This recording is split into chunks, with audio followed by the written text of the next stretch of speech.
ಬೋರಹಳ್ಳಿ ಎಂಬ ಊರಿನಲ್ಲಿ ರಂಗೇಗೌಡ ಎಂಬ ದೊಡ್ಡ ಸಾಹುಕಾರನಿದ್ದನು.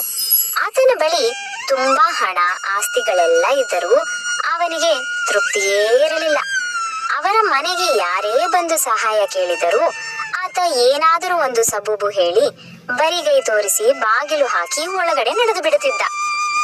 ರಂಗೇಗೌಡ ಒಂದು ದಿನ ಪೇಟೆಯಿಂದ ಕೈ ಚೀಲದಲ್ಲಿ ಸಾಮಾನು ಹಿಡಿದುಕೊಂಡು ಹಳ್ಳಿಗೆ ಬರುವಾಗ ಕತ್ತಲಾಗಿ ಬಿಟ್ಟಿತ್ತು.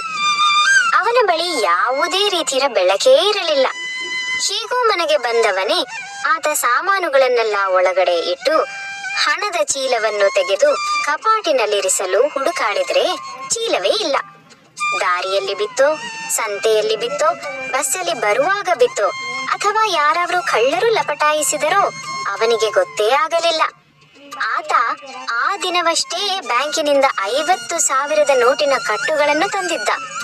ರಂಗೇಗೌಡನಿಗೆ ತನ್ನ ಜೀವವೇ ಹಾರಿ ಹೋದಷ್ಟು ಸಂಕಟವಾಯಿತು. ಆಮೇಲೆ ಮುಂಜಾನೆ ಎದ್ದವನೇ 50,000 ಹಣವಿದ್ದ ಚೀಲ ಕಳೆದು ಹೋಗಿದ್ದರ ಬಗ್ಗೆ ಪೊಲೀಸರಿಗೆ ಕಂಪ್ಲೇಂಟ್ ಕೊಟ್ಟು ಬಂದ.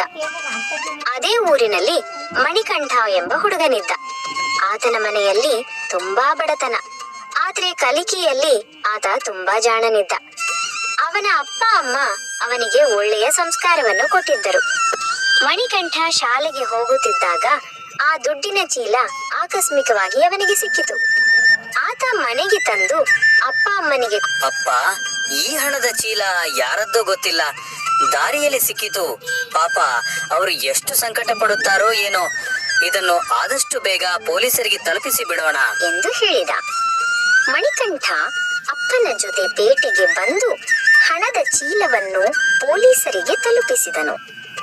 ಪೊಲೀಸರು ಕೂಡಲೇ ರಂಗೇಗೌಡನನ್ನು ಕರೆಸಿ ಆ ಚೀಲ ತೋರಿಸಿ, ನೀವು ಕಳೆದುಕೊಂಡ ಚೀಲ ಇದೇ ಹೌದು ಅಲ್ಲವೋ ಎಂದು ಕೇಳಿದರು.